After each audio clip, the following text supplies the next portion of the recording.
Nós estamos então, e vamos continuar por um bom tempo, nesta série A Mensagem do Reino, e nós entramos nas últimas semanas, na verdade, começamos isso ainda em alguns cultos de domingo, no começo do ano, mas nós entramos então neste período da monarquia de Israel.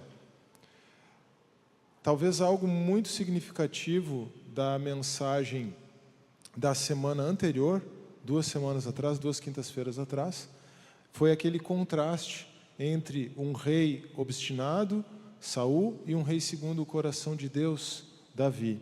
Na semana passada, nós consideramos aquelas promessas do próprio Senhor a Davi. Davi queria construir uma casa para o Senhor, mas o Senhor prometeu estabelecer a casa de Davi. E embora o Senhor estivesse falando de forma mais imediata, de forma mais direta, de Salomão e da descendência direta de Davi, na verdade, o que a palavra de Deus estava falando, o que Deus estava comunicando para Davi por meio do profeta Natã, era a promessa do Messias, o grande rei, Jesus Cristo, o rei de Israel, o Messias de Israel, o Salvador de toda a humanidade. Então, nesse sentido, é uma palavra de muita esperança. Essas palavras de esperança que foram comunicadas a Davi e registradas nas Escrituras precisam ser mantidas na nossa mente agora, porque nós vamos começar a entrar num período sombrio da história de Israel, num período sombrio da monarquia de Israel, da história deste povo. Nós temos uma passagem significativamente longa para ler nesta noite. Nós vamos passar por 2 capítulos do primeiro livro dos Reis. Eu fiz isso porque eu achei importante nós considerarmos 2 homens juntamente, Salomão e o seu filho Roboão. E ainda que haja muita coisa boa para considerar de Salomão, a nota, o tom dessa passagem de 1 Reis 11 não é uma passagem não é um tom muito agradável. O nosso texto para essa noite o título da mensagem para essa noite, antes de irmos para o texto, é Os Frutos da Idolatria e da Arrogância. Então eu até comentei no domingo que eu vinha trazendo o conteúdo de quinta-feira para o domingo, nas oportunidades que eu estava tendo de pregar em substituição ao pastor Marco, mas eu achei que esse tema ia cair pesado demais no domingo.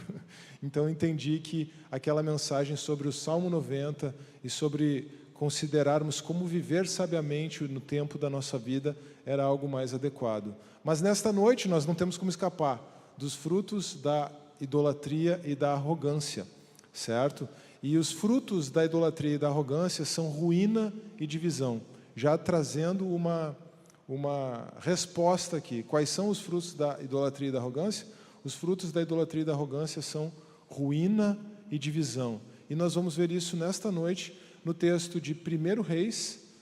Nós vamos ver o capítulo 11, dos versos 1 até o 13, e depois nós vamos ler o capítulo 12, o capítulo inteiro, do verso 1 até o verso 24. Vamos começar no primeiro livro dos Reis, no capítulo 11, então. Veja que aqui já é uma parte mais avançada da história do rei Salomão. O rei Salomão amou muitas mulheres estrangeiras, além da filha do faraó. Eram mulheres moabitas, amonitas, edomitas, sidônias e hititas. Elas eram das nações a respeito das quais o Senhor tinha dito aos israelitas: vocês não poderão tomar mulheres dentre essas nações, porque elas os farão desviar-se para seguir os seus deuses. No entanto, Salomão apegou-se amorosamente a elas. Casou com 700 princesas e 300 concubinas, e as suas mulheres o levaram a desviar-se. À medida que Salomão foi envelhecendo, suas mulheres o induziram a voltar-se para outros deuses, e o seu coração já não era totalmente dedicado ao Senhor, o seu Deus, como fora o coração do seu pai Davi. Ele seguiu Astarote, a deusa dos sidônios, e Moloque, o repugnante deus dos amonitas. Dessa forma, Salomão fez o que o Senhor reprova. Não seguiu completamente o Senhor, como o seu pai Davi. No monte que fica a leste de Jerusalém, Salomão construiu um altar para Camus, o repugnante deus de Moabe, e para Moloque, o repugnante deus dos Amonitas, aquela divindade que exigia sacrifício de crianças. Também fez altares para os deuses de todas as suas outras mulheres estrangeiras, que queimavam incenso e ofereciam sacrifícios a eles. O Senhor irou-se contra Salomão por ter se desviado do Senhor, o Deus de Israel, que lhe havia aparecido 2 vezes. Embora ele tivesse proibido Salomão de seguir outros deuses, Salomão não lhe obedeceu. Então o Senhor lhe disse: já que essa é a sua atitude e você não obedeceu à minha aliança e aos meus decretos, os quais lhe ordenei, certamente lhe tirarei o reino e o darei a um dos seus servos. No entanto, grave essa expressão, por favor. Por amor a Davi, seu pai, não farei isso enquanto você viver. Eu o tirarei da mão do seu filho, mas não o tirarei dele o reino inteiro. Eu lhe darei uma tribo, de novo, por amor de Davi, meu servo, e por amor de Jerusalém, a cidade que escolhi. Percebem como Deus tempera as consequências do pecado de Salomão? Como Deus, de certa forma, ameniza, não exatamente por amor a Salomão, mas por amor a Davi. Por amor a Davi, aparece 2 vezes nessa passagem, e quando você tem uma repetição nas Escrituras, preste atenção. Então é possível que o amor de Deus a Davi, a sua graça, a sua aliança, seja mais importante nessa passagem do que os pecados de Salomão. E muito provavelmente é isso que essa repetição nos comunica. O capítulo prossegue, nós não vamos ler, com uma descrição dos adversários de Salomão, depois da rebelião de Jeroboão contra Salomão, aquele servo que iria receber o reino do Senhor, o reino que seria tirado não de Salomão, mas do seu filho. Então nós temos a revolta, a rebelião de Jeroboão contra Salomão, e por fim, o capítulo termina com a morte de Salomão. Certo? São mais 30 versículos, nós lemos apenas até o verso 13. E agora nós podemos ir para o verso 12, para o capítulo 12, e vamos ler este capítulo inteiro. Agora então, Roboão, o filho de Salomão, sucedeu ao seu pai no trono de Israel. Roboão foi a Siquém, onde todos os israelitas tinham se reunido para proclamá-lo rei. Assim que Jeroboão, filho de Nebate, que estava no Egito para onde tinha fugido do rei Salomão, soube disso, voltou de lá. Depois disso mandaram chamá-lo. Então ele e toda a Assembleia de Israel foram ao encontro de Roboão e disseram: teu pai colocou sobre nós um jugo pesado, mas agora diminui o trabalho árduo e este jugo pesado, e nós te serviremos. Roboão respondeu: voltem a mim daqui a 3 dias. Então o povo foi embora. O rei Roboão perguntou às autoridades, aos anciãos, aos mais velhos, perguntou às autoridades que haviam servido ao seu pai Salomão durante a vida dele: como vocês me aconselham a responder a este povo? Eles responderam: se hoje fores um servo deste povo e servi-lo, dando-lhe uma resposta favorável, eles sempre serão teus servos. Roboão, contudo, rejeitou o conselho que as autoridades de Israel lhe tinham dado e consultou os jovens que haviam crescido com ele e o estavam servindo. Perguntou-lhes: que conselho vocês me dão? Como devemos responder a este povo que me diz: diminui o jugo que teu pai colocou sobre nós? Os jovens que haviam crescido com ele responderam: a este povo que te disse: teu pai colocou sobre nós um jugo pesado, torna-o mais leve e dize: meu dedo mínimo é mais grosso do que a cintura do meu pai. Pois bem, meu pai lhes impôs um jugo pesado, e eu o tornarei ainda mais pesado. Meu pai os castigou com simples chicotes, eu os castigarei com chicotes pontiagudos, ou com escorpiões, como diz uma outra tradução. 3 dias depois, Jeroboão e todo o povo voltaram a Roboão, segundo a orientação dada pelo rei: voltem a mim daqui a 3 dias. E o rei lhes respondeu asperamente. Rejeitando o conselho das autoridades de Israel, seguiu o conselho dos jovens e disse: Meu pai lhes tornou pesado o jugo. Eu o tornarei ainda mais pesado. Meu pai os castigou com simples chicotes. Eu os castigarei com chicotes pontiagudos. E o rei não ouviu o povo, pois esta mudança nos acontecimentos vinha da parte do Senhor, para que se cumprisse a palavra que o Senhor havia falado a Jeroboão, filho de Nebate, por meio do silonita Aías. Jeroboão, o servo de Salomão, que receberia o reino dividido, o reino do norte. Quando todo Israel viu que o rei se recusava a ouvi-los, respondeu ao rei: que temos em comum com Davi? Que temos em comum com o filho de Jessé? Para suas tendas, ó Israel, cuide da sua própria casa, ó Davi. E assim os israelitas foram para suas casas. Quanto, porém, aos israelitas que moravam nas cidades de Judá, Roboão continuou como rei deles.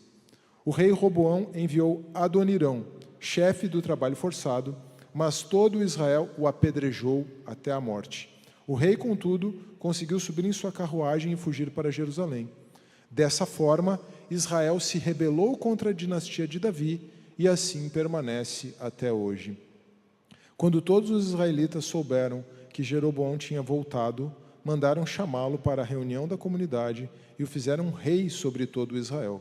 Somente a tribo de Judá permaneceu leal à dinastia de Davi.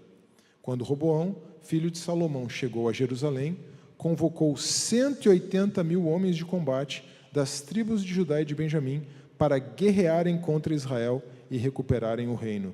Entretanto, veio esta palavra de Deus a Semaías, homem de Deus: diga a Roboão, filho de Salomão, rei de Judá, às tribos de Judá e Benjamim e ao restante do povo: assim diz o Senhor, não saiam à guerra contra os seus irmãos israelitas. Voltem para casa, todos vocês, pois fui eu que fiz isso. E eles obedeceram à palavra do Senhor e voltaram para as suas casas, conforme o Senhor tinha ordenado. Amém. É uma passagem longa, bastante coisa, bastante informação, mas se eu pudesse resumir o que está acontecendo aqui nesses 2 capítulos, eu resumiria com aquele título que eu já anunciei.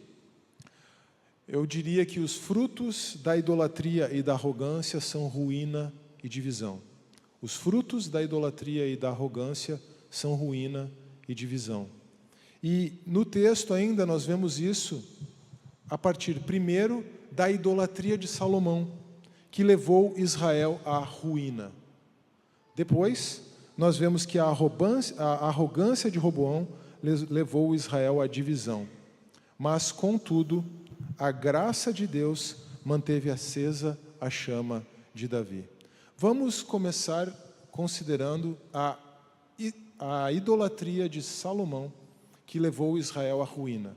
E agora, irmãos, eu poderia dizer o seguinte: a idolatria de Salomão não levou Israel apenas à ruína, mas levou Israel também à divisão.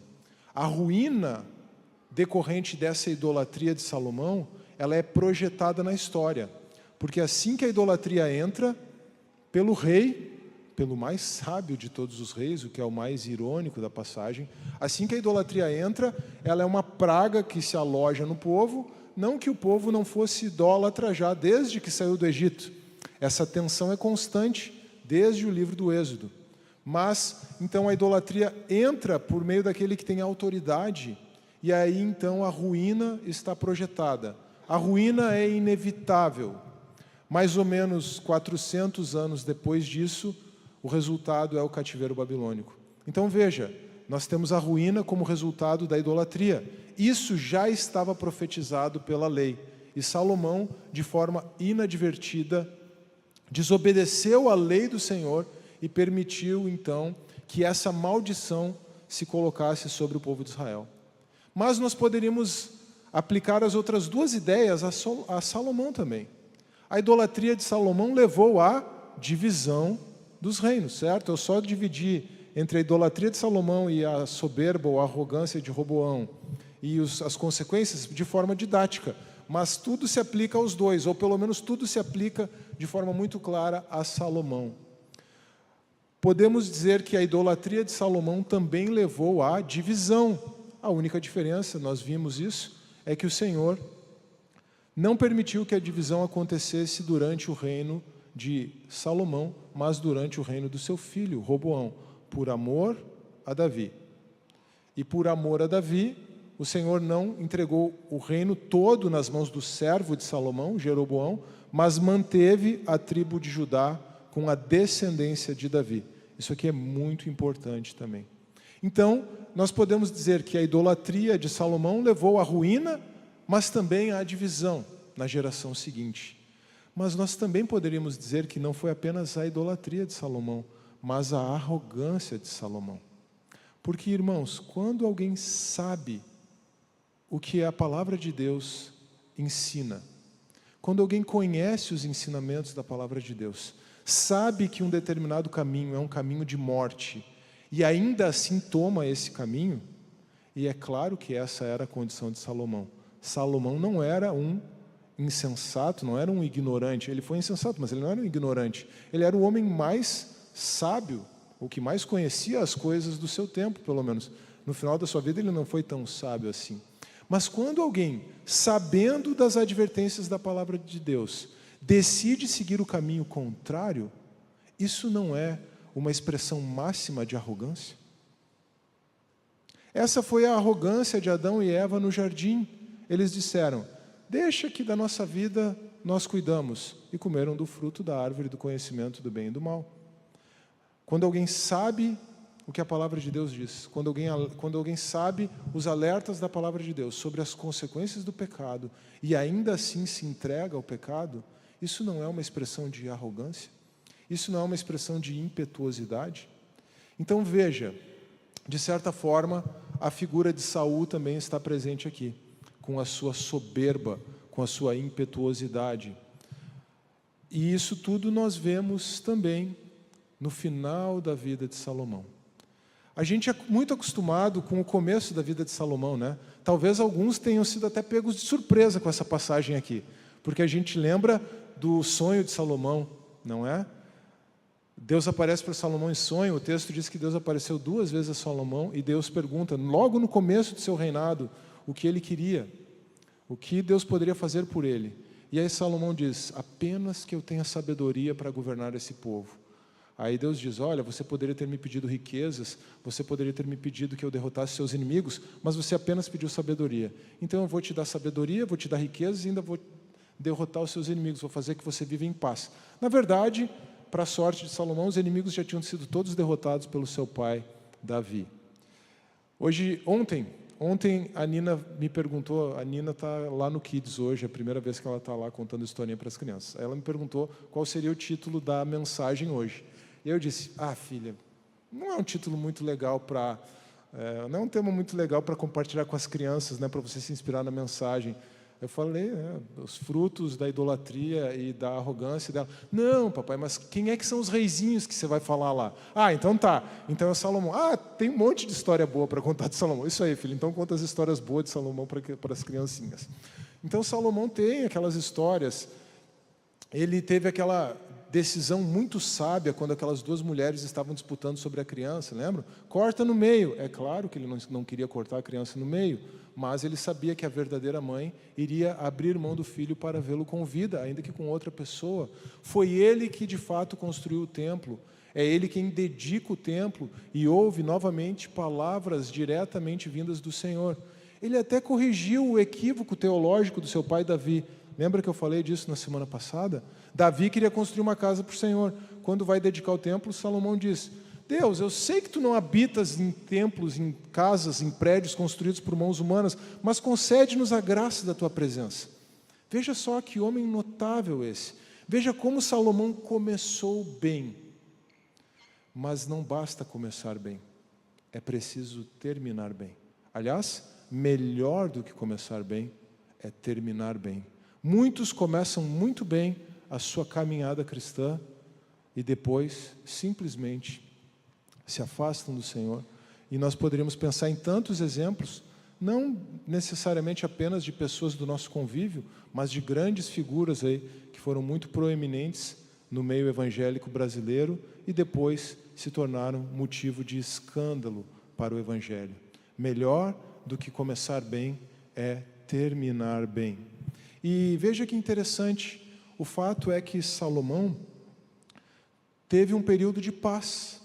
Salomão, ele não precisou ir à guerra com seus inimigos, o território estava bem estabelecido, Davi tinha feito todas as conquistas, Salomão desfrutou um período de paz.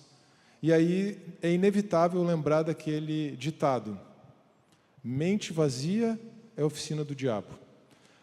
Tem um eco aqui do próprio pecado de Davi com Batseba, a mãe de Salomão.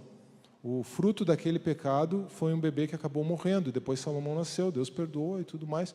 Mas tem um eco aqui, porque se você lembrar do que acontece lá em 2 Samuel 11, veja que é o capítulo 11 também. Em 2 Samuel 11, Davi, na época em que os reis iam à guerra, Davi ficou no seu palácio. Mente vazia, oficina do diabo. Vejam, eu não estou aqui dizendo que a solução para nós cairmos em pecado seja ativismo. Se envolva em fazer muitas coisas que você não vai pecar. Não é necessariamente isso. Embora uma pessoa ativa vai ter menos tempo para pensar em bobagem. Mas aí nós corremos o risco de cair no outro extremo, de achar que por causa do que estamos fazendo, estamos bem. Então ocupe a sua mente com o Senhor, com a sua palavra. Se nós ocuparmos a nossa mente em meditarmos na palavra do Senhor e o buscarmos em oração, certamente nós não daremos vez ao diabo e também, em contrapartida, iremos nos envolver em todas as atividades de serviço aos irmãos, de serviço àqueles que necessitam, que o Senhor nos dirigir. Então nós temos muitas oportunidades para servir na igreja, mas é muito importante que nós façamos isso a partir de uma vida em comunhão com o Senhor. E isso certamente nos protegerá de pecarmos. Porque Salomão caiu em pecado quando estava com tudo tranquilo, com tudo em paz. E esse pecado de Salomão acrescenta um novo elemento aqui. Nós temos falado bastante sobre a idolatria nas últimas semanas. Então eu já falei algumas coisas. Talvez seja importante lembrar que um ídolo é qualquer coisa que toma o lugar de Deus. Um ídolo é qualquer coisa que toma o lugar de Deus. Naquela época, haviam os deuses dos povos em redor, haviam aquelas estátuas. Hoje, talvez nós não lidemos com isso, mas nós lidemos com muita coisa que toma o lugar de Deus nas nossas vidas. Um ídolo pode ser uma pessoa próxima. Um ídolo pode ser um familiar. Um ídolo pode ser a esposa, pode ser o marido, pode ser um amigo, pode ser um filho. Um ídolo pode ser uma personalidade de destaque a quem a pessoa devota a sua vida. O pessoal até usa essa expressão, né? Pelo menos no mundo. Espero que nós, como seguidores de Jesus, tenhamos mais cuidado. Ai, fulano é o meu ídolo, né? Então, um ídolo pode ser uma pessoa. Um ídolo pode ser uma posição, um ídolo pode ser o dinheiro. Tantas coisas podem ser ídolos, podem ocupar o lugar de Deus na nossa vida. Aquele ou aquilo a quem nós dedicamos a nossa atenção, a quem nós dedicamos a nossa mente, a quem nós inclinamos a nossa vida, isso é um ídolo. Sabe, existe uma idolatria nos dias de hoje, que é uma idolatria aos animais. As pessoas não exatamente endeusam os animais, não exatamente idolatram os animais, mas elas tratam os animais como se fossem seres humanos criados à imagem e semelhança de Deus. Isso comunica algo sobre a nossa sociedade. E nenhuma crítica aqui, porque nós mesmos temos uma gatinha agora, um animal de estimação, e eu passei a tarde inteira suando, montando um playground para ela. Então não é uma crítica. Eu acho que enquanto eu estava montando o playground, eu estava pensando, será que não é demais isso aqui? E aí fiquei com essa reflexão. Tá? Mas eu não queria nem falar sobre os animais, porque o grande alerta que o texto nos traz, e veja, antes de falar disso, voltando a Saul. Em Saul, nós percebemos a idolatria do eu, o culto ao eu, a egolatria, a arrogância, a soberba. E vimos como isso, de alguma forma, deveria estar presente em Salomão. Também está presente em Roboão. E antes de falar desse componente adicional da idolatria de Salomão, talvez seja importante eu trazer mais um dado. Você percebeu que tem um tom no texto, especialmente no capítulo 12, de opressão ao povo. Inclusive fala que Roboão mandou Adonirão, o chefe dos trabalhos forçados, para tentar trazer o povo de volta, e eles apedrejaram ele. Para manter a estrutura do seu governo, Salomão fez duas coisas. Duas coisas que também contrariaram a lei. Então veja, a desobediência de Salomão não estava apenas na idolatria. Ele aumentou demais os tributos, ele começou a recolher muito imposto do povo, oprimindo o povo assim, e ele começou a escravizar alguns dos seus irmãos. Então veja, violando completamente o que a lei determinava. Mas o aspecto da idolatria para o qual eu quero chamar a atenção aqui é o aspecto da cobiça sexual de Salomão. Porque foi a cobiça sexual de Salomão que o levou a cair em idolatria. Percebem? Por que diabos ele teria, desculpem a expressão, teria que se casar com 1000 mulheres, 300 princesas e 700 concubinas? É claro que esse número assim, tão redondo, tão claro, 300 mais 700, dando 1000, é uma hipérbole do texto. Não quer dizer que ele necessariamente tenha tido 1000 mulheres, mas ele teve muita mulher, entende? Muita a ponto de perder a conta. Essa é a ideia que o texto está passando. E, a rigor, não teria nenhum problema que Salomão casasse com uma moabita apenas. Porque, afinal de contas, ele mesmo, como filho de Davi, era descendente de uma moabita, Ruth. Nós já vimos que a etnia, a raça, a origem não é exatamente o problema. O problema é quem vai influenciar quem. E Salomão foi influenciado pelas suas muitas mulheres a cultuar os deuses delas, não apenas permitir que elas cultuassem, mas ele também se envolvendo no culto aos deuses daquelas nações e envolvendo Israel no culto àqueles deuses. De novo, isso conecta a idolatria com a cobiça sexual. Isso nos traz para algo muito presente na realidade atual. Podemos dizer que hoje, talvez mais do que em outras épocas, é difícil falar isso porque os romanos não eram brincadeira também, mas hoje nós temos muito presentes na nossa sociedade a idolatria sexual. E a idolatria sexual, ela funciona a partir da egolatria, a partir do culto ao eu. A pessoa que não está preocupada com ninguém além de si mesmo, ela cede à cobiça sexual e ela comete algum pecado nessa área. E veja que interessante, o ídolo é alguém que ocupa o lugar de Deus. Então a pessoa cede ao desejo do seu próprio eu, cai em pecado sexual de qualquer natureza. Eu não vou ficar especificando aqui. O tema da noite já está pesado o suficiente para eu ficar entrando em detalhes. Mas todo mundo é adulto aqui, né? Temos talvez alguns adolescentes, me desculpem por isso. Mas todo mundo é adulto aqui e entende do que eu estou falando. A pessoa cai em algum pecado.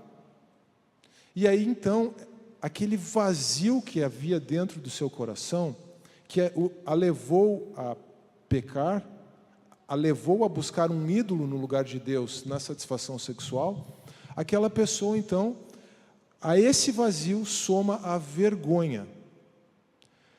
Aquela vergonha e aquela culpa apenas faz aumentar o sentimento de vazio.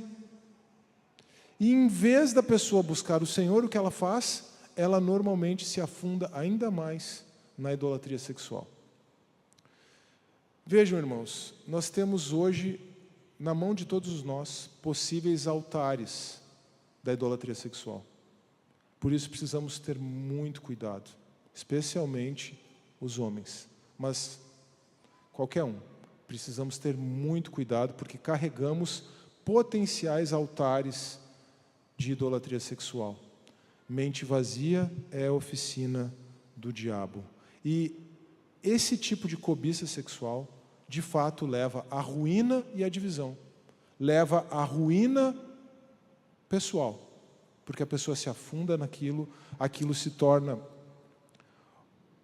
um objeto constante de pensamentos. Há muitos psiquiatras, psicólogos que comparam o vício em pornografia, por exemplo, com um vício em drogas, certo? Então a pessoa vai à ruína, e não preciso nem mencionar toda a divisão que um pecado sexual pode trazer para uma família. Seja o adultério, seja o marido que está deixando a mulher dormindo e está lá no computador ou no celular vendo coisas que não deve. Quando isso vem à tona, é uma confusão, uma divisão, e aí é preciso um trabalho de restauração da parte do Senhor. Agora, isso é o que nós vemos em Salomão. Em Roboão, por outro lado, nós vemos arrogância, soberba e impetuosidade. Então, se a idolatria de Salomão, a idolatria e a arrogância de Salomão levou Israel à ruína e à divisão, agora sim, com Roboão, a arrogância levou Israel à divisão. Agora sim. Vejam, a gente está falando de arrogância, poderia estar falando de soberba, e eu usei ruína no ponto anterior, mas eu falei tanto já em soberba, arrogância e ruína, que eu imagino que muitos aqui tenham lembrado do texto de Provérbios 16, 18, que diz exatamente que a soberba precede a ruína, ou, como diz essa tradução, a soberba precede a ruína, era a Almeida Revista Atualizada, né, que muitos têm memorizado, assim como eu. O orgulho vem antes da destruição. O orgulho vem antes da destruição. O espírito altivo antes da queda. Vejam que interessante. Então, é essa soberba, é essa arrogância, é essa impetuosidade de Roboão que leva, de fato, o reino à divisão. Agora, notem, irmãos, a paciência de Deus no texto. Não apenas expressa naquelas duas alusões do capítulo anterior ao amor a Davi. Lá no capítulo 11, versos 12 e 13, Deus diz: por amor a Davi, por amor a Davi, por amor a Davi, isso não vai acontecer enquanto você for rei, vai acontecer apenas no tempo do seu filho. Por amor a Davi, eu não tirarei o reino inteiro do seu filho, mas eu manterei o reino de Judá debaixo da dinastia de Davi. Aqui nós já vemos a paciência de Deus. Mas note a paciência de Deus expressa ainda no conselho dos anciãos a Roboão. Os próprios anciãos dizem assim: se você se tornar um servo desse povo, esse povo certamente te servirá. O que nós percebemos aí? Nós percebemos algo muito interessante sobre a profecia. Tá? Isso tem uma ligação muito forte, inclusive, com o meu projeto de tese de doutorado. Tá bom? Mas assim, quando nós temos uma profecia na Bíblia, a melhor forma de entender ela não é necessariamente que as coisas vão acontecer de forma fatalista. Certo? A melhor forma de entender uma profecia é como um aviso. Se você prosseguir dessa forma, as coisas vão acontecer assim. Então, Deus diz para Salomão: você já fez tudo o que podia fazer de errado. Agora a coisa vai ir de mal a pior. O cativeiro ia acontecer, certo? A divisão eventualmente iria acontecer. Mas Roboão tem a oportunidade de não permitir que a divisão aconteça no seu reinado. Olha que interessante isso. Por quê? Porque se Roboão adotasse uma postura diferente, a divisão iria acontecer, o cativeiro iria acontecer, mas não sob o seu governo. Vejam, irmãos, todos esses alertas que nós temos nas Escrituras, todas essas profecias, não são fatalistas. Deus não é fatalista. Deus nos alerta sobre as consequências do pecado, mas Ele está sempre pronto. A porta está sempre aberta para o arrependimento, até mesmo para Roboão, depois de tudo o que Salomão fez. Acontece que Roboão não deu ouvidos aos anciãos. Roboão foi obstinado e buscou o conselho com as pessoas erradas. Roboão se aconselhou com os seus amigos, com os jovens que cresceram com ele, que estavam servindo a ele no palácio e na corte. E aí, então, uma pergunta que nós podemos fazer aqui para nós: com quem nós temos buscado conselho? a quem nós temos dado ouvidos. Seja no nosso relacionamento, temos ouvido as pessoas do mundo, os amigos ou os falsos amigos, ou temos buscado conselho na igreja, temos buscado conselho com os irmãos em Cristo.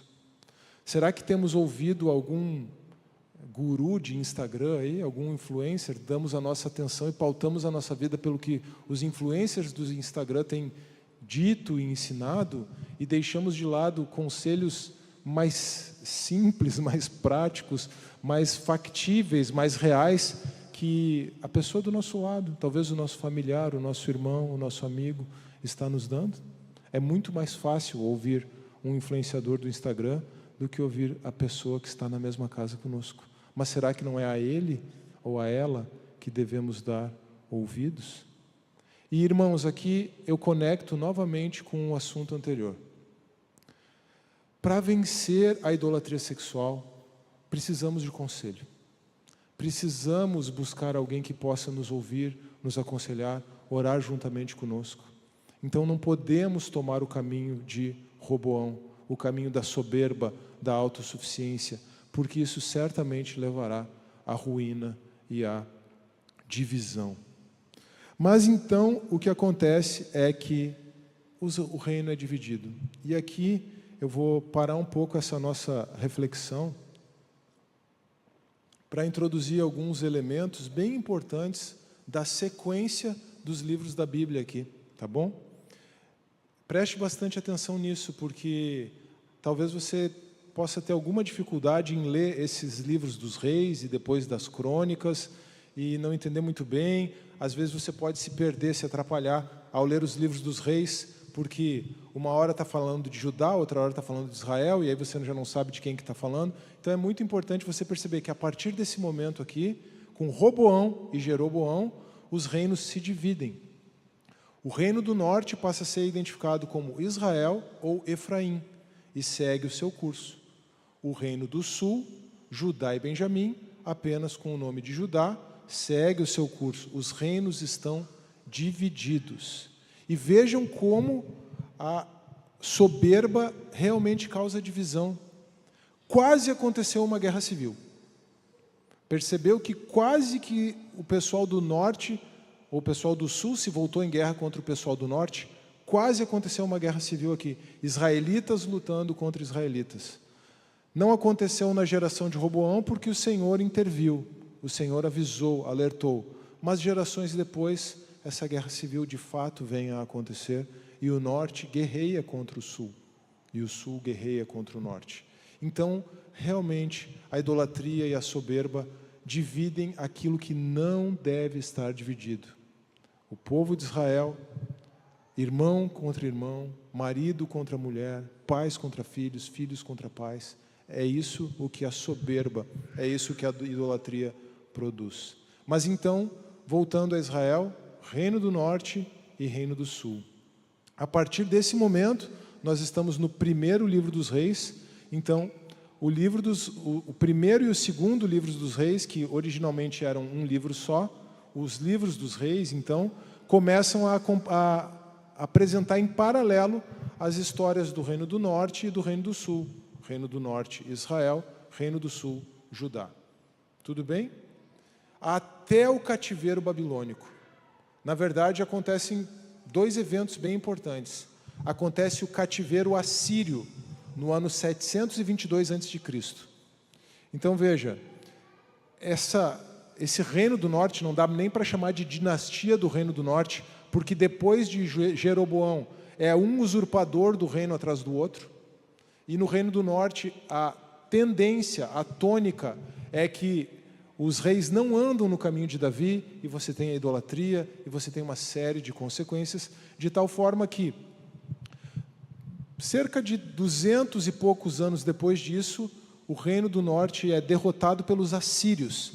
E a gente fala em cativeiro assírio, mas, na verdade, o que os assírios fizeram, o que os assírios faziam, era levar o povo embora e se misturar com o povo, e aí então as tribos do norte de fato deixaram de existir, e aí passou a existir um povo misto, misturado com os assírios e com os que vieram depois, e esse povo misto é que no Novo Testamento é conhecido como os samaritanos, certo? Então o povo de Israel perdeu a sua identidade quando os assírios chegaram e conquistaram o reino do norte. Mas veja até a providência de Deus nisso. O reino do sul durou um pouco mais de tempo. E aí não era mais o Império Assírio a grande potência do mundo na época. A grande potência do mundo, quando o reino do sul, o reino de Judá, caiu, eram os babilônios, era a Babilônia.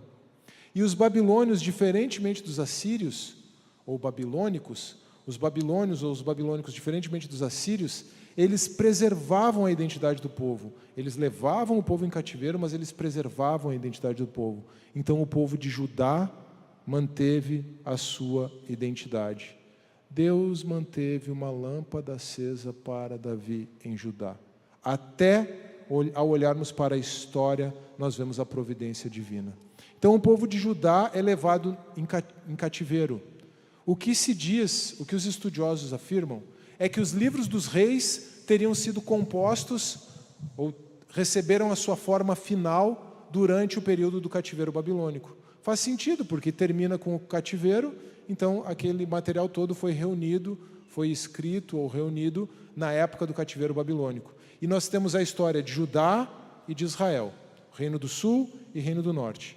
E eu já mencionei que a história do Reino do Norte é de idolatria atrás de idolatria. A história do Reino do Sul é um pouco melhor, mas nem tanto. Eu já mencionei na semana passada. Apenas 8 dos reis da dinastia de Davi são reis fiéis ao Senhor. De maneira que 12, se nós contarmos a usurpadora Atalia, 12 reis são infiéis, caem na idolatria, caem em pecado. Então a história do Reino do Sul não foi lá tão melhor assim, embora tenha menos relato de reis que não andaram de acordo com os caminhos de Davi, o seu pai. Essa expressão ela aparece o tempo todo. Seguiu os caminhos de Davi ou não seguiu nos livros dos reis. O que se diz sobre os livros das crônicas, que também originalmente eram um livro só, é que eles foram compostos, então, depois do retorno do cativeiro babilônico. Depois do retorno do cativeiro babilônico.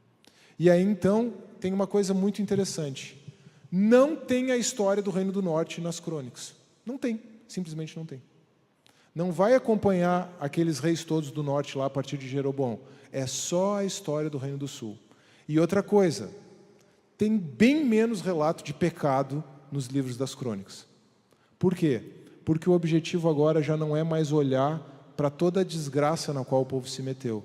Mas já que nós voltamos, já que o povo de Judá voltou do cativeiro babilônico, o objetivo é olhar em retrospectiva e ver a mão de Deus sempre presente. E aí então, como havia a missão de reconstruir o templo, a dedicação do templo, ela aparece de forma muito forte nos livros das crônicas. Certo? Então, quando você estiver lendo os livros dos reis e os livros das crônicas, tenha isso em mente. Talvez eu dedique uma quinta-feira só para enfatizar melhor essa distinção e extrair algumas lições mais profundas disso. Se vocês acharem que isso faz sentido, me deem um feedback, por favor. Eu estou um pouco em dúvida sobre como prosseguir. Na verdade, para a semana que vem eu já tenho certeza. Nós não vamos para 2 Reis na semana que vem. Nós vamos continuar em 1 Reis, vamos para o capítulo 18. No final eu anuncio a mensagem da semana que vem. Mas como lidar com isso nas próximas semanas? Talvez seja melhor um panorama geral e aí entrarmos, quem sabe, nos profetas, porque uma outra coisa que às vezes dificulta a nossa leitura é que tem profetas escritores profetizando aqui, tá? E os profetas estão mais adiante. Então talvez trazer um pouco desse panorama possa ajudar a compreensão. Mas o nosso objetivo não é ter uma aula, o nosso objetivo é extrair as lições que as Escrituras têm para nós e aplicarmos nas nossas vidas. E por isso é que nós precisamos, em meio a toda essa desgraça, em meio à idolatria de Salomão e à ruína que ela projetou, em meio à arrogância de Roboão e à divisão que sobreveio ao povo de Israel, ao olharmos para tudo isso, nós precisamos ter em mente que a graça de Deus manteve uma lâmpada acesa para Davi. A graça de Deus manteve acesa a chama de Davi em Judá. Meus irmãos, não era porque Salomão fosse bom. Ele foi muito bom no começo, mas ele pecou seriamente no final. Aí alguém vai fazer aquela pergunta assim, né? Carlos, Salomão então foi salvo? Salomão perdeu a salvação? E aí eu vou dizer, desculpa, eu não tenho essa resposta, porque a Bíblia não tem essa resposta. E a Bíblia não foi escrita para matar a nossa curiosidade. Alguns dizem que ele teria se arrependido depois de tudo isso, e aí ele escreveu o livro de Eclesiastes, para mostrar assim, quanta bobagem ele fez. Tá bom, é uma teoria, mas isso não está escrito na Bíblia, certo? Então, eu não estou muito preocupado em salvar ou não o Salomão, realmente não estou. Eu estou preocupado em nós aprendermos as lições, seja da sua juventude, seja com a sua velhice. Então, o que nós percebemos é que, apesar de todo esse erro de Salomão, apesar da idolatria, apesar da soberba de Roboão e da divisão, o que marca essas passagens é a graça de Deus ainda assim.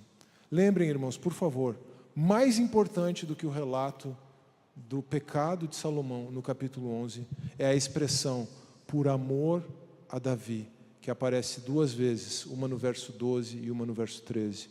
Por amor a Davi, por amor a Davi.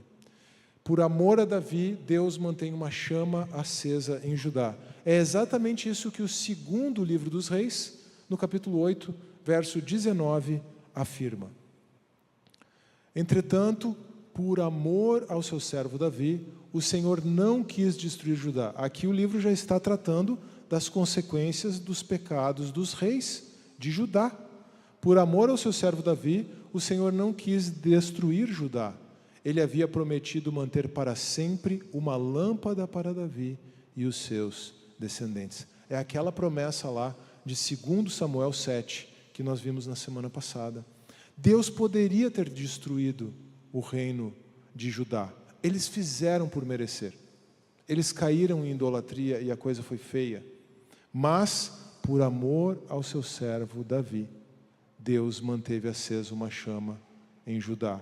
O povo de Judá foi levado em cativeiro, depois de 70 anos eles retornaram, e depois que eles retornaram do cativeiro, aguardando que o Senhor voltasse ao seu templo, essa era a expectativa do povo depois do cativeiro, e depois de um período de 400 anos de silêncio, então de fato o Senhor vem. O descendente de Davi entra em Jerusalém. Jesus Cristo, o Messias, vem reivindicar o seu reino e mostrar que esse reino é um reino realmente eterno. Não é um reino que dependa das condições políticas. Ele não veio libertar Israel do Império Romano, embora ele de fato tenha feito isso.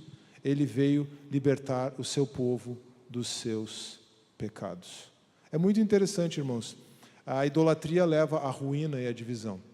Uma curiosidade aqui. Quando o Império Romano se tornou cristão, e isso aconteceu lá por volta do século IV, quando o Império Romano se tornou cristão, um pouco depois disso, a cronologia é mais ou menos assim, ó.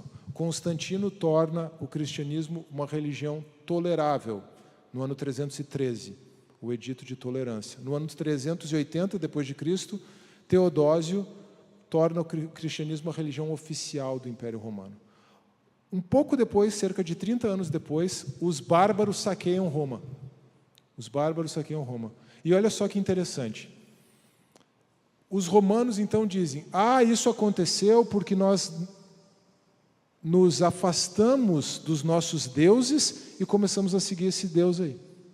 Os romanos começaram a dizer isso. O problema é que a gente se afastou dos nossos deuses. E agora nós fomos atacados pelos bárbaros, a cidade foi atacada, porque nós estamos cultuando a um novo Deus. Aí Agostinho de Hipona, também conhecido como Santo Agostinho, em resposta a isso, escreveu um livro chamado Cidade de Deus, em que ele contrapõe a cidade de Deus à cidade dos homens.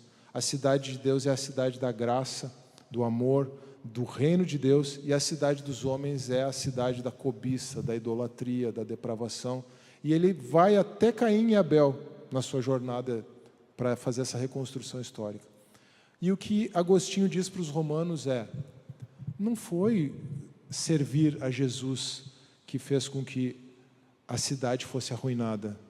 A ruína de Roma está em ela ainda ser uma cidade dos homens, em ela ainda se manter com práticas que são idólatras, em ela ainda se manter com práticas imorais.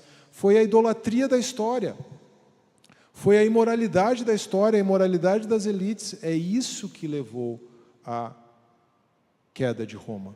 Tem um monte de coisa que envolve escravidão também, uma série de coisas interessantes nesse percurso histórico, mas veja, nunca é servir o Senhor que vai nos levar à ruína, sempre é a idolatria e a imoralidade que nos leva à ruína.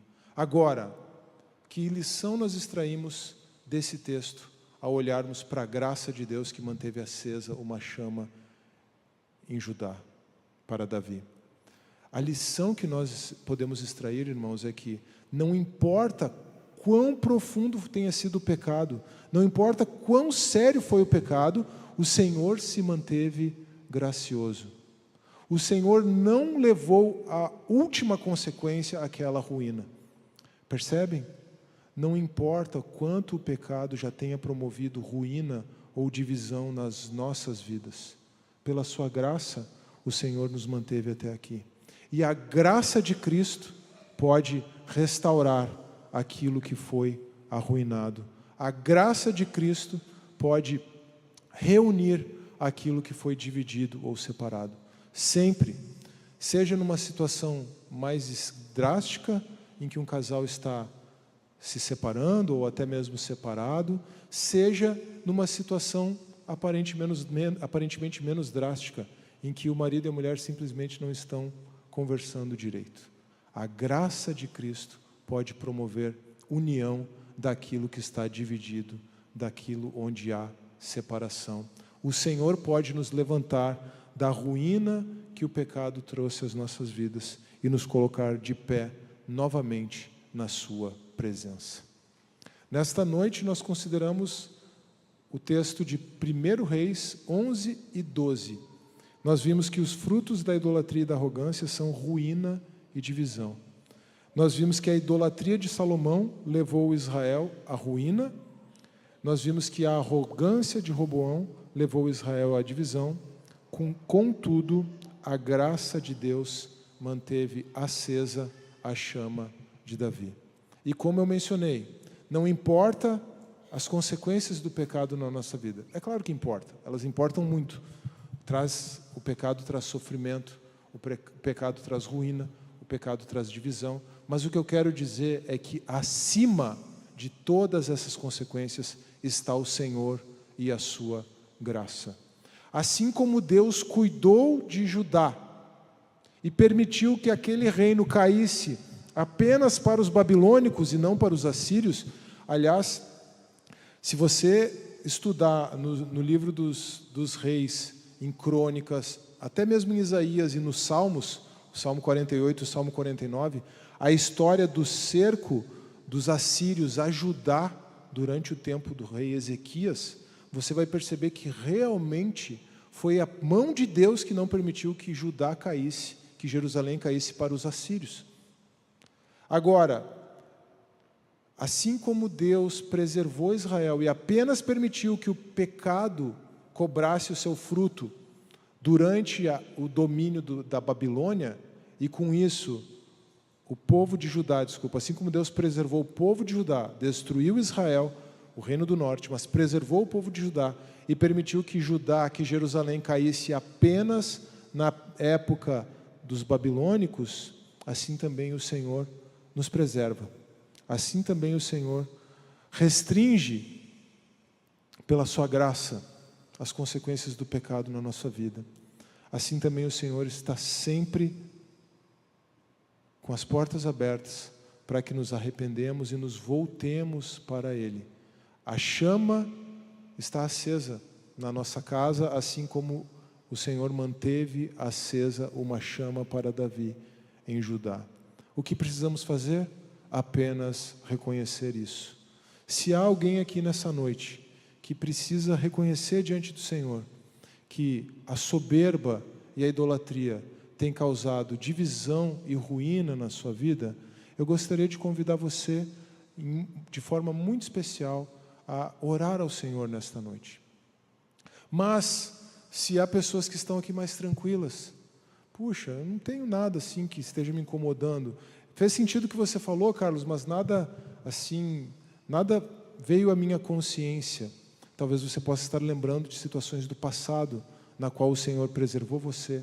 Talvez você possa estar lembrando de situações do passado em que você foi conduzido graciosamente pelo Senhor ao arrependimento. Enquanto os irmãos do louvor vêm aqui à frente, eu vou convidar vocês a ficarem de pé, convidar todos a ficarem de pé. E nesse momento em que nós vamos cantar ao Senhor e orar juntos depois, eu convido você a fazer a sua própria oração. Se você precisar dizer ao Senhor, confessar ao Senhor, aquilo que está levando você à ruína, aquilo que está levando aqueles ao redor de você à divisão, faça isso. Eu também encorajo você a, se for necessário, buscar conselho depois. Assim como Roboão não se aconselhou da forma correta, nós sempre podemos nos aconselhar com as pessoas certas.